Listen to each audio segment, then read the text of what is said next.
வணக்கம். மாரியப்பன் வானிலை அறிக்கை 2025 டிசம்பர் மாதம் 5ஆம் தேதி வெள்ளிக்கிழமை வானிலை அறிக்கை. வானிலை அமைப்பு: லட்சத்தீவுக்கும் மாலத்தீவுக்கும் இடைப்பட்ட இடத்தில் காற்று சுழற்சி நிலை கொண்டுள்ளது. மேலும் ஒரு நிகழ்வு வடக்கு கேரளா, தெற்கு கர்நாடகா அரபிக்கடலில் வளிமண்டல சுழற்சி நிலை கொண்டுள்ளது. இரு நிகழ்வுகளும் மேற்கு நோக்கி பயணிக்கும் என்பதால் கிழக்கு காற்றை ஈர்த்து இன்றும் தமிழகத்தில் ஒரு நல்ல மழை பொழிவாக கிடைக்க வாய்ப்புள்ளது. அனைத்து மாவட்டங்களுக்குமே மழை கிடைக்க வாய்ப்புள்ளது. மேலும் நாளையும் ஒரு பரவலான மழைப்பொழிவு கிடைத்தாலும் சென்னைக்கு மழை தீவிரம் படிப்படியாக குறைய வாய்ப்புள்ளது. நாளை டிசம்பர் 6ஆம் தேதி முதல் இனி வரும் நாட்கள் சென்னைக்கு பெரிய அளவில் மழை கிடைக்க வாய்ப்பில்லை. வரும் நாட்களை பொறுத்தவரை நிகழ்வு எல்லாமே நிலநடுக்கோட்டு ஒட்டிய மேற்கு நோக்கி பயணிக்கும் என்பதால் டெல்டா மாவட்டங்கள், மத்திய மாவட்டங்கள், தென் மாவட்டங்களுக்கு மட்டுமே வரும் நாட்கள் மழைப்பொழிவு அமையும் என்றும் எதிர்பார்க்கப்படுகிறது. அதே வேளையில் இலங்கைக்கு தென்கிழக்கு பகுதியில் ஒரு காற்று சுழற்சி நிலை கொண்டது. இந்த நிகழ்வு டிசம்பர் 6, 7, 8 தேதிகள் குமரிக்கடல் வழியாக மேற்கு நோக்கி பயணிக்க வாய்ப்புள்ளது. இன்று டிசம்பர் மாதம் 5ஆம் தேதி வெள்ளிக்கிழமையை பொறுத்தவரை அதிகாலை நேரங்களில் டெல்டா மாவட்டங்கள், மேலும் சென்னை சுற்றியுள்ள மாவட்டங்களுக்கு பரவலான மழைப்பொழிவு கிடைத்துக் கொண்டிருக்கிறது. வரக்கூடிய மணி நேரங்கள் படிப்படியாக தென் மாவட்ட கடலோரங்கள், மேலும் தென் மாவட்டங்கள் உள்பகுதி, மத்திய மாவட்டங்கள் என்று படிப்படியாக மழை அதிகரிக்கும். இன்று அனைத்து மாவட்டங்களுக்குமே மழை கிடைக்க வாய்ப்பது. எந்த மாவட்டமும் ஒதுக்க வாய்ப்பில்லை. பரவலான மழைப்பொழிவாக கிடைக்க வாய்ப்புள்ளது. அதே வேளையில் கன்னியாகுமரி, திருநெல்வேலி, தென்காசி, தூத்துக்குடி, விருதுநகர், தேனி இந்த இடங்களில் ஒரு சில இடங்களில் கனமழையாகவும் கிடைக்க வாய்ப்புள்ளது. பரவலான மழைப்பொழிவு கிடைத்தாலும் மிதமான முதல் சற்று கனமழை, ஓரிரு இடங்களில் கனமழையாகவும் கிடைக்க வாய்ப்புள்ளது.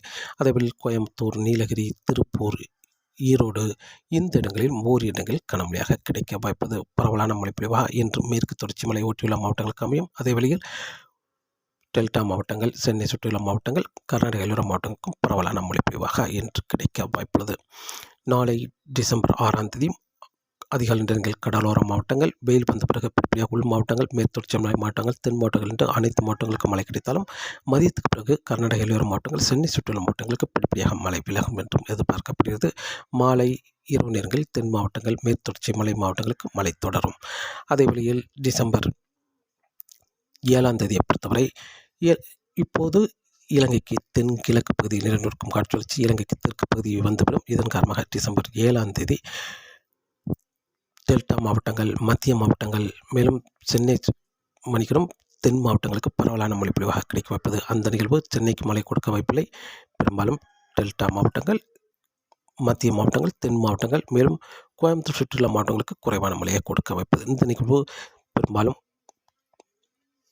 குறைவான மழையை கொடுத்து மேற்கு நோக்கி பயணிக்க வாய்ப்பது. டிசம்பர் 7ஆம் தேதியை பொறுத்தவரை டிசம்பர் 8ஆம் தேதி பெரும்பாலும் ஓரிரு இடங்களில் மட்டுமே தென் மாவட்ட கடலோரங்கள், தென் மாவட்டங்கள் உள்பகுதி மட்டுமே ஓரிரு இடங்களில் மட்டுமே மழை கிடைக்கும் என்றும் எதிர்பார்க்கப்படுகிறது. டிசம்பர் 8ஆம் தேதி.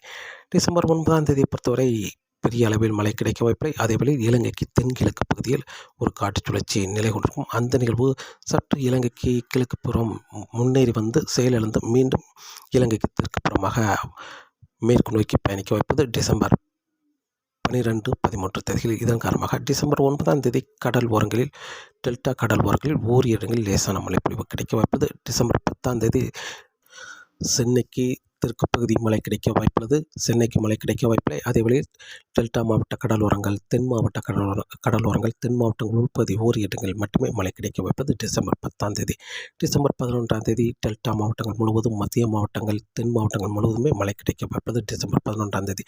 டிசம்பர் 12ஆம் தேதி தென் மாவட்டங்களுக்கு மட்டுமே மழை கிடைக்கும் என்றும் எதிர்பார்க்கப்படுகிறது. டிசம்பர் 13, 14, 15 தேதிகளில் தமிழகத்தில் குளிர் மட்டுமே இருக்க வாய்ப்புள்ளது. பெரிய அளவில் மழை கிடைக்க வாய்ப்பில்லை. அதே வேளையில் இலங்கைக்கு தென்கிழக்கு பகுதியில் டிசம்பர் 15ஆம் தேதி ஒரு காற்று சுழற்சி இலங்கைக்கு மிக நெருக்கமாக நிலை கொண்டிருக்கும். இதன் காரணமாக டிசம்பர் 16ஆம் தேதி அதிகாலை நேரங்களில் சென்னைக்கும் மழை கிடைக்க வாய்ப்புள்ளது. சென்னை முதல் கன்னியாகுமரி வரை கடல் ஓரங்கள் மழை கிடைக்க வாய்ப்புள்ளது. வெயில் வந்த பிறகு படிப்படியாக உள் மாவட்டங்கள், மேற்கு தொடர்ச்சி மலை மாவட்டங்கள், தென் மாவட்டங்கள் என்று அனைத்து மாவட்டங்களுக்கும் மீண்டும் மழை கிடைக்க வாய்ப்பது. டிசம்பர் 16ஆம் தேதி. டிசம்பர் 17ஆம் தேதியும் தமிழகத்தில் அனைத்து மாவட்டங்களுக்கும் மழை கிடைக்க வாய்ப்பது. டிசம்பர் 18ஆம் தேதி தென் மாவட்டங்களுக்கு மட்டுமே மழை கொடுத்து நிகழ்வு குமரிக்கடல் வழியாக மேற்கு நோக்கி பயணிக்க வாய்ப்புள்ளது. அதே வழியில் டிசம்பர் 18ஆம் தேதி சுமத்ராவுக்கு ஒரு காற்று சுழற்சி வர இருக்கிறது. அந்த நிகழ்வு டிசம்பர் 22ஆம் தேதிக்கு பிறகு சற்று தீவிரமடைந்து வரும் என்றும் எதிர்பார்க்கப்படுகிறது. வரக்கூடிய நாட்களில் டெல்டா மாவட்டங்கள், தென் மாவட்டங்களுக்கு மட்டுமே மழை கிடைக்கும் என்றும் எதிர்பார்க்கப்படுகிறது. மீண்டும் சென்னைக்கு மழைப்பொழிவு என்பது டிசம்பர் 16ஆம் தேதி மீண்டும் சென்னைக்கு மழை கிடைக்கும் என்றும் எதிர்பார்க்கப்படுகிறது. காற்றின் வேகத்தை பொறுத்தவரை காற்றின் வேகம் வரக்கூடிய நாட்களில் மீனவர்களுக்கு மீன்பிடிக்க சாதகமான சூழலாக அமையும்.